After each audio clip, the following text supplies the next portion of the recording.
سامعین ناظرین، infection control society آپ کی صحت کے لیے، آپ کی آگاہی کے لیے اور نئی تحقیقات کے بارے میں مضامین آپ کی سماعت کے لیے پیش کرتی ہے۔ اس وقت ہم سماعت کے بارے میں اور سننے کے مسائل کے بارے میں، نئی ریسرچ کے بارے میں آپ کو بتا رہے ہیں۔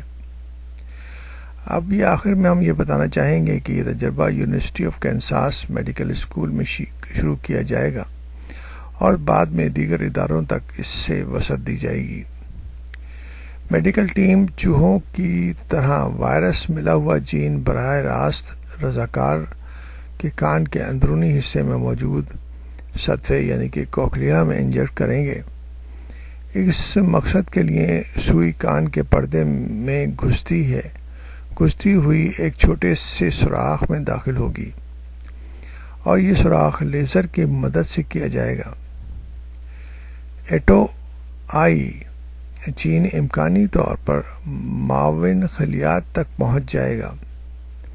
اور وہاں انہیں یہ ہدایت دے گا کہ تقسیم ہوں یعنی ملٹیپلائی ہوں اور بالوں کے نئے خلیات تشکیل دیں۔ 2 ہفتے سے لے کر 2 ماہ کے عرصے تک اس تجربے کے نتائج سامنے آ جائیں گے۔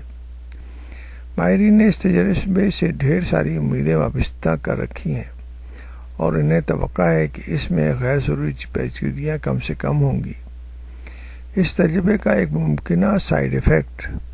یہ ہو سکتا ہے کہ کچھ عرصے تک چکر آئے یا متلی کی شکایت پیدا ہو، جو کان کی سرجری کے بعد عام طور پر ہوتی ہے، لیکن یہ معمولی سی جو سائیڈ ایفیکٹ ہیں اس کو بھی دور کیا جا سکتا ہے اور توقع یہ کی جاتی ہے کہ اگر یہ تجربات کامیاب ہوئے تو انسانیت کے لیے ایک بہت اچھا اور بہت آسان طریقہ کار ہاتھ میں آ جائے گا، جس کے ذریعے سماعت سے محروم افراد اپنی سماعت دوبارہ حاصل کر سکیں گے۔